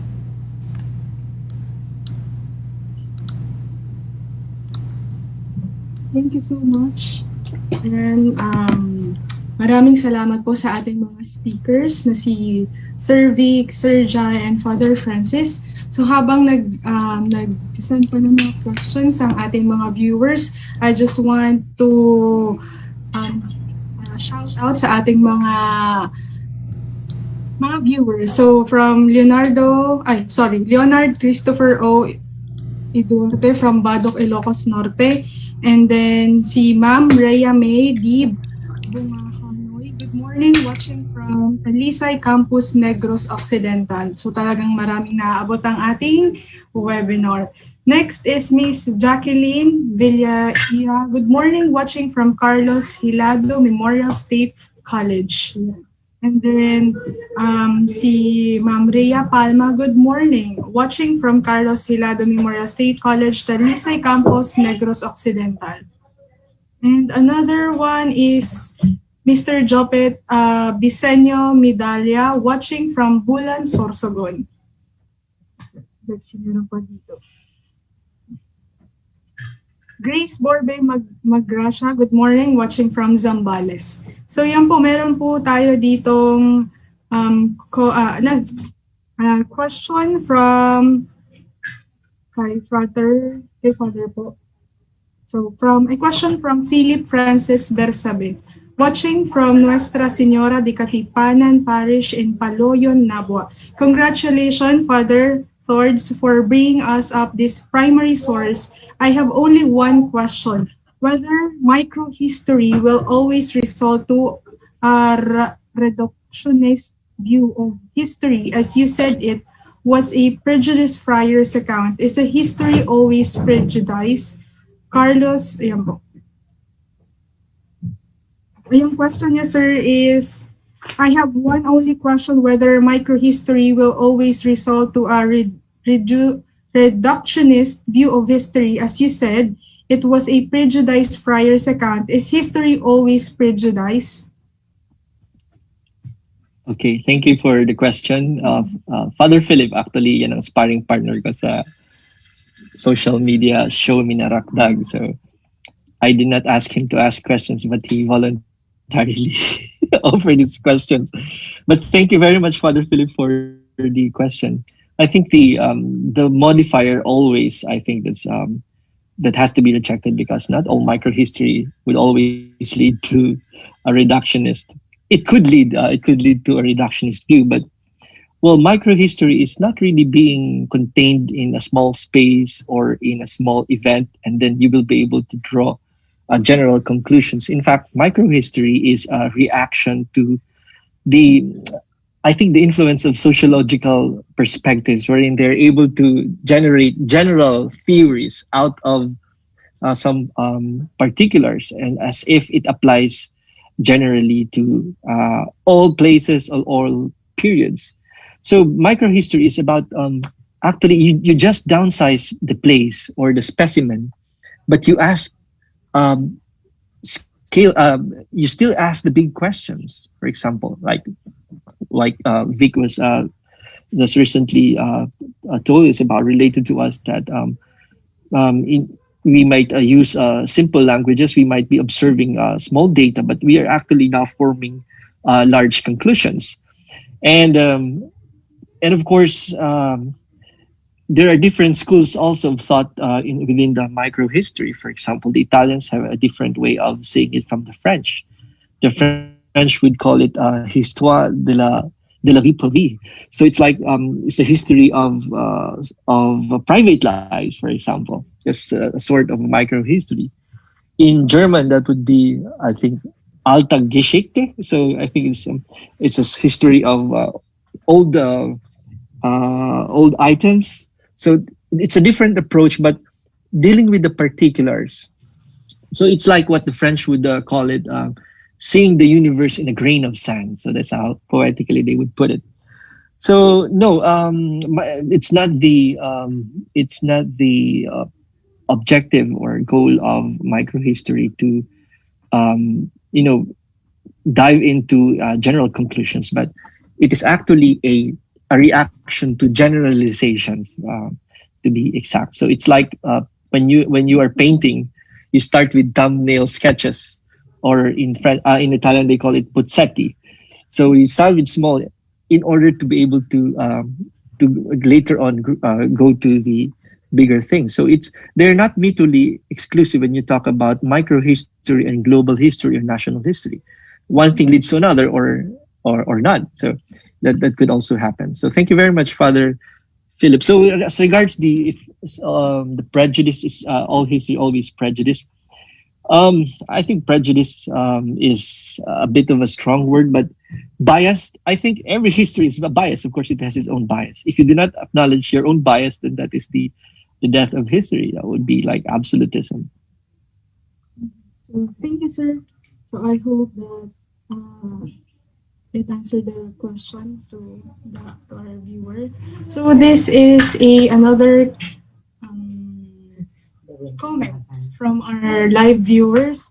So according to Chito Razon, learning from the two resource person the importance of local history and how they validate or invalidate the national perspective is maraming salamat Katalingkasan. And from Melanie Laskita, and that local history has its essential role in validating the national history. Maraming salamat po. So another question from to Father from anonymous person. Um, is it possible that Bishop Jorge Barlin could have kept his own memories or at least reports about the revolution in Sorsogon and Naga Thank you for sharing the primary source, as we know not as much about the revolution in Bicol beyond the writings of Elias Ateviado and the research of Dr. Herona and Domingo Abella. Yeah, thank you for for the question. By the way, the account that I've read that's also available at Ateneo Library, so you can avail of that. And if you are referring to the memoir of Bishop Barlin during the revolution, I don't I didn't find any memoir from himself, but you can find a lot of documents on Barlin. If you go to the readings in Philippine church history by Father John Schumacher, when you go to the index, you'll find here a slew of resources on Bishop Barlin, including his rejection of the Aglipay invitation to him to become a bishop or head the new revolutionary church. So Abelia would mention only the telegram. I don't know if that's verified, but this one would really provide us, you see, Jorge Barlin, ex Obispillo. So if you go to John Schumacher, you have a lot of resources on Barlin. Okay. Schumacher, I'm familiar on that. Yeah. Diniscuss ni Sir Jai sa last discussion niya on the panganiban. Kaya sabi ko familiar ang Schumacher. Okay, so another comment from our live viewer is, it is fascinating, I'm from Mr. Yufi, it is fascinating that based on Mr. Nevra's research, the idea of redeeming freedom through struggle seems to go beyond Tagalog, kalayaan being pagkatimawa ng mga alipin. So there's another question to Sir Vic from Chito Razon. This is a question from Victor Nevra's talk on the language of freedom and enter the related conditions, bringing back to my syntax courses in college. Thanks for etymology. Hindi pala siya question, it's just a comment. Thank you for that, Sir Chito Razon. I have a question to Mr. Vic. Sir, are you connected to the Wiki Bikol? I'm sorry. There's a Facebook page about discussing about dictionary, about Bicola old dictionary. The people behind the Wiki Bicol are my friends. No? I'm behind Magbicol Kita, which is a partner of Bicol Wikipedia. We work hand in hand. No? And I think there are a lot of efforts now in as far as retrieving and gathering Bicol terms, including the archaic ones. I think UP Linguistics Department is coming up with Project Marayong, which we are also a part of. And the Bicol Wikipedia is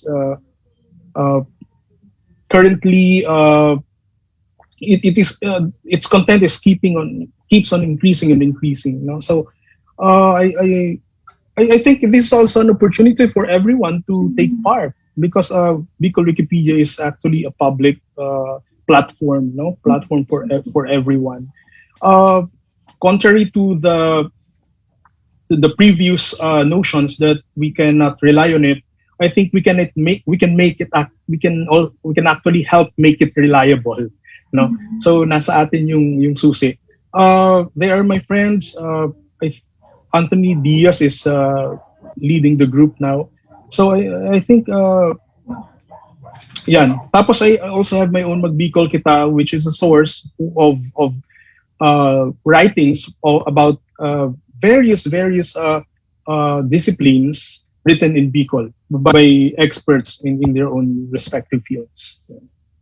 Okay, thank you for that, Sir Vic. So, as I check our Facebook Live questions, there is no other question, but I think there's some would be sent personal question in our Facebook page. We will send it through to you para po mas maging intimate yung sagot niyo, or we will just ask the viewers kung mayroon pa silang question. So ngayon, sir, I just want to ask a short message to young ones, to young generation, yung mga nasa bahay ngayon na nag-module, nag-aaral. How do you encourage them to study Bicol history? And syempre, kung katulad ko, I'm interested into Bicol history, where and how ako makakakuha ng mga resources at saan. So at least, kung pinapanood nila to, they have already sparked in their mind to start study about Bicol history, to study about the micro history and connected to the large discussion. How you will encourage them and where and saan po makukuha yung mga resource natin. Siguro 2 minutes each speaker. Simulan natin kay Sir Jai. Sunod-sunod na. Thank you, Joanne. I'd like to invite our viewers to like our Facebook page, Saysay Bicol, because we post weekly content. Nagsusulat po yung aming mga online writers. So we have a team of writers who write on this day posts, yung mga birth anniversaries, death anniversaries, notable events in Bicol history. Actually, may paparating tayong event on June 29, which is the 70th anniversary of the elevation of the Archdiocese of Cáceres. No? So naging Archdiocese yung Cáceres. So I think our next major content is on that. Our researcher, Ivy Torres, is writing a piece on that. I'm also doing something on Sorsogon and the Diocese of Legazpi, which were also established on June 29th, 1951. So 70th anniversary then in Diocese of Legazpi and Sorsogon. So I'd like to invite our viewers to like our page, Saysay Bicol. And then na-mention ni Sir Vic kanina, yung Magbicol Kita. If you want to read content in the Bicol languages, plural languages, you might want to consult or explore the various articles of Magbicol Kita. It's really very rich in terms of content. Thank you, Sir Vic. Nasabi na ni Jai, no, I'm inviting everyone to Bicol Saysay and Magbicol Kita. Yung Magbicol Kita is also a resource for Bicol language. It actually is a response to the need for demonstrations for our teachers ng MTB, MLE, no?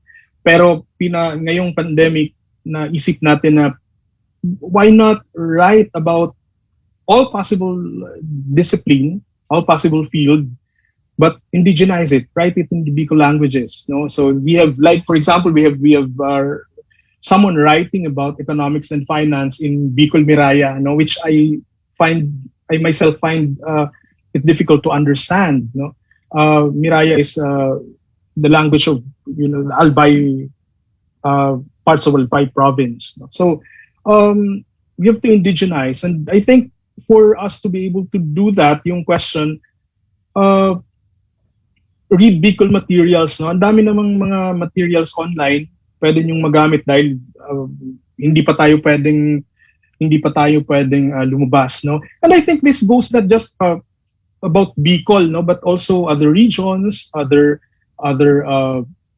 ethno-linguistic groups. For example, the Warais can do their own. They're actually having their own undertakings there because the movements in the regions now are very, very strong as far as literature, culture, history, etc. are concerned. People are I think this is part of post-colonial din talaga, no? Because we have lost a lot and we are just now gaining much deeper consciousness and more active participation in rekindling that those things that we may have lost. Like, for example, the vocabulario de la lengua Bicol. Who knows the vocabulario now? No, so we have to revisit, and I think reading does a lot. No, yeah. Okay. Thank you, Sir Father Vic. Francis. So, Father Francis. Yeah. So if you want to practice Bicol and of course read Bicol, magsimba ka muli sa St. Jude Tadeus Parish. We have Bicol Mass. during Saturdays 5:30 and 8 o'clock, as well as 6 o'clock in the morning during Sundays. So do not forget that, for example, the Bikol language is very much kept also in the liturgy. Although Vic may not agree with the spellings, but uh, it is a repository of the Bicol language. At the same time, it is also the advocacy of our group to be collaborative. So we are not saying that we are the only ones knowledgeable about these things. We would like to collaborate as much as we can. We want to be inclusive. So all the enthusiasts, we're not limited only to historians, to linguists, experts, but we are open to any collaboration, be it social media, be it even cultural heritage, and kung event organizer ka, you're very much welcome to join us. Probably you'll pick up a thing or two concerning the Bicol language or culture.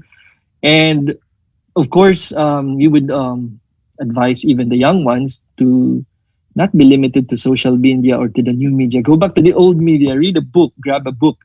And we will be delighted to share to you if we are able to come up with a repository of all the sources, because we do not want to hoard sources. We would like to share them because that would encourage scholarship. For example, people who are very much interested in research, for example. So we will not be stingy with our sources. We will be sharing our sources. That's also part of our advocacy. So hook us up, or join us in the Side Bicol, all the efforts.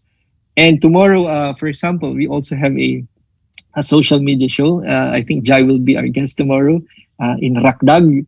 That's also a weekly show. So we will be talking about history and Bicol history. So you can view us from the St. Jude Today's parish page, Facebook page. So yeah, that's all about it. We're everywhere.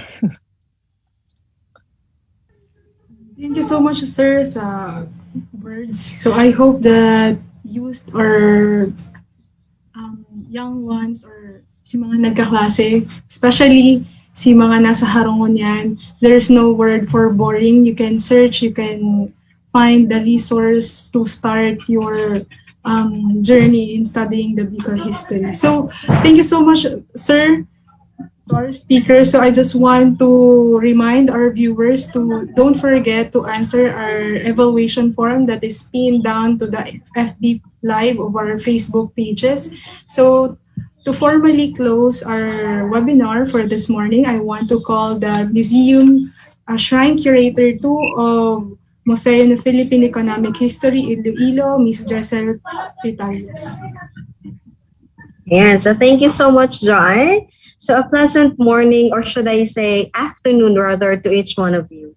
I just hope that we are all healthy as we strive to fight and survive this pandemic. So in behalf of the National Historical Commission of the Philippines, Museo ni Jesse Robredo, and the Interregional Museum Cluster of the National Historical Commission of the Philippines, my heartfelt gratitude to the people who made this webinar this morning possible. To our speakers, Father Francis Tordilla, Professor Javier Leonardo Giria, and Sir Victor Dennis Nerva for a fruitful and informative discussion on the contribution and understanding on Philippine independence through the perspective of the Bicolanos. The people in the National Historical Commission of the Philippines, of course, headed by our Executive Director, Restituto Elo Aguilar, and Chairman Dr. Rene R. Escalante, our Chief at the Historic Sites Education Division, Ma'am Gina Batuhan, for her unwavering support to all the museums,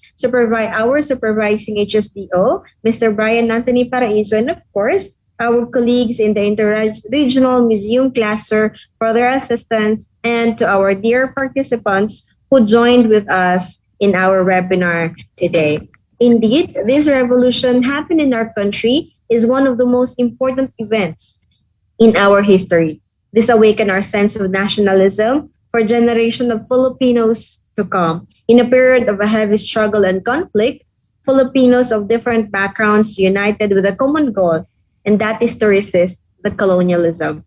brave Filipinos led the revolution in various provinces, such as Bikol, to name a few, to fight the oppressors. I just hope that we look into our past to trace the place that will help us plan our future. Let's do well in looking this and learning the past with honesty and humility for us to learn its lessons so we may not be doomed to repeat it. So I also encourage everyone to check the Facebook page of the National Historical Commission of the Philippines and its 27 museums. We have beautiful programs and activities or set of webinars that were prepared for you. Again, thank you very much. Keep safe, everyone. Have a great day.